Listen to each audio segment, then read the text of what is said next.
Hey guys, thank you for joining me today. In this video, I want to talk to you about calcium sulfate and whether it's bad for you. You've seen it appear on a lot of nutrition labels that you find in stores, whether it's foods, whether it's in products that you use on your body. It can be found in candles and so many other places. But what is it, and is it bad for you? Well, I'm going to help you find that out today, and whether this is something you should be paying attention to, or is it something that sounds bad but is actually safe. But before we get to that, be sure to like and subscribe for more videos like this, as well as my other videos on faith, health, and beauty all year round. Calcium sulfate, or gypsum as it's known, is a naturally occurring form of calcium. Now, aside from minor side effects when consumed in excess, we're told there's no evidence that it's bad for you. But here's the thing. Calcium sulfate is used in a wide variety of foods. It's used as a coagulant, a firming agent, a leavening chemical, a conditioner, a stabilizer, and a thickening agent. That's a lot of uses. And you can find calcium sulfate when you read the labels for pasta, breads, baking powder, cheese, jellies, candies, tofu.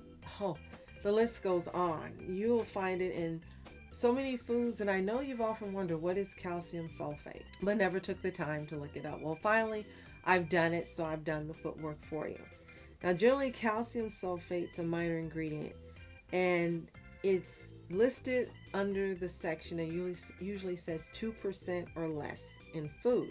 Now, the FDA classifies calcium sulfate as GRAS, or generally recognized as safe. Now, their opinion is shared by the European Food Safety Authority, who assessed calcium sulfate as safe back in 2008. They say there's high limit or tolerance limit of 2,500 milligrams for healthy adults. And if you eat more than that, it can make you constipated. Now, in some cases, taking calcium from supplements has been linked to the development of kidney stones. And there's weaker scientific evidence that regular supplementary doses of calcium sulfate can increase your risk of certain cancers as well. Now, this is particularly a concern for older women who sometimes take calcium supplements to guard against osteoporosis. Check that out more. There's not really evidence that the calcium supplements help you, so you may be doing more harm than good. But if the daily limit is 2,500 milligrams, how do you calculate that when the numbers aren't listed on your nutrition labels? Now, if you're taking supplements, it's easy for you to figure out and add it up. But if not, and if you're someone who eats a highly processed or ultra processed diet of foods every day, you may be ingesting more of this than you think. Just so you know, this form of calcium sulfate, isn't the same as calcium supplements. Now, there's a significant amount of foods like tofu, but not a dangerous amount. A 4-ounce serving of tofu will give you about 15% of the 2,500 calcium needs. And according to the European Food Safety Authority, calcium sulfate in mineral water provides about as much bioavailable calcium as milk.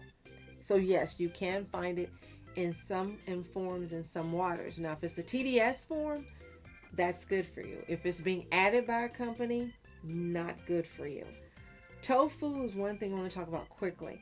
I tend to buy organic tofu because generally you will see there are brands available that don't have the addition of calcium sulfate and other conditioners and preservatives they add to make the tofu last longer. I say when you buy tofu, make sure you eat it within a certain number of days.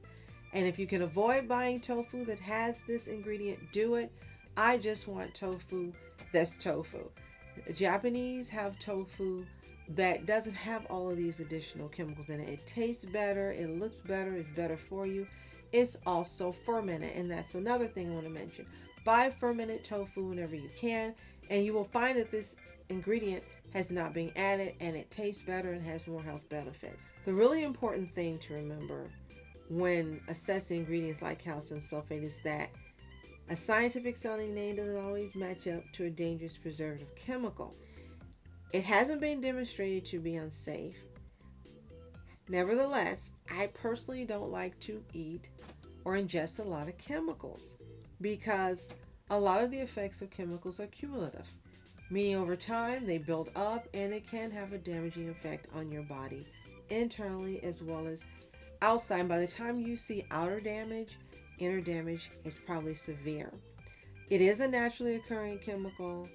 It's easy to find in nature.